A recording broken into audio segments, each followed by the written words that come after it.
You know that moment when you open your banking app and instead of immediately closing it, you pause. Not because there's a huge number in there, not because you're rich, but because you're not anxious. You're not calculating how many days are left until payday. You're not mentally subtracting rent, groceries, transport, subscriptions. You just look and breathe. That moment isn't random, and it's not caused by earning six figures. It's not caused by crypto gains, and it definitely isn't caused by becoming a financial expert. There's a specific financial threshold where your relationship with money changes, I think, quietly, psychologically, permanently. Most people never notice it, but once you cross it, you never think about money the same way again. Today, I want to explain why your $25,000 matters more than any other milestone, and why this number changes your behavior long before it changes your net worth. My name is Evan, and this channel isn't about hot stocks, side hustles, or get-rich-quick ideas. We break down money at the system level, how financial structures shape behavior, how pressure influences decisions, and why most people don't fail financially because they're irresponsible, but because they're reacting inside systems they don't understand. Now let's talk about that number. Most people think wealth is about how much money you have. It's not. It's about how money changes the way you think.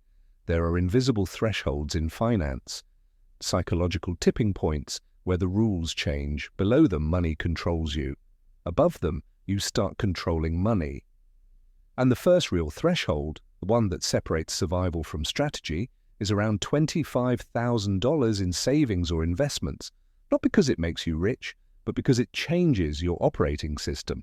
Think of it like pushing a heavy object uphill. At the beginning, every step feels exhausting. You're putting in effort, but nothing moves fast enough to feel rewarding. But once momentum builds, gravity starts working with you instead of against you. That first $25,000 is the moment the slope levels out. Everything before it feels heavy. Everything after it feels possible. When you don't have savings, your brain lives in survival mode. Every decision is filtered through urgency. You take the first job offer, not the best one. You stay in situations you hate because leaving feels dangerous. You say yes to things you don't want because you need the money. This isn't weakness, it's biology. A brain under financial pressure cannot think long-term. You can't plan growth while your house feels like it's on fire. But something shifts when you cross that buffer zone. Not millions, just enough. When you have several months of expenses covered, your brain finally has space. You stop asking, how do I survive this month? And start asking, how do I build something stable?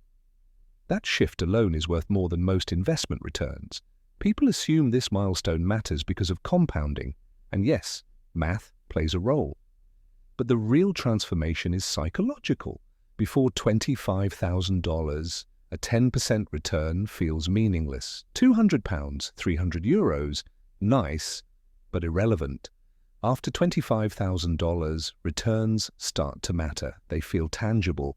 They reinforce patience. But more importantly, you stop chasing excitement. You stop needing every decision to work immediately because now time is no longer your enemy. Here's what most people don't expect. Your first $25,000 is slow, painfully slow. It requires discipline, sacrifice, saying no, tracking expenses, resisting impulses. Most people quit here, but your second $25,000 comes faster, even if you don't increase effort. Because now your money is working with you, not against you.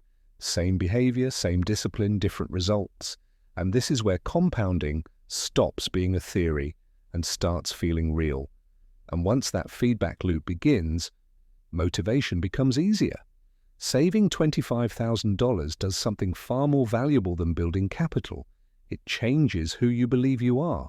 You become someone who can delay gratification, someone who follows systems, someone who doesn't panic under uncertainty.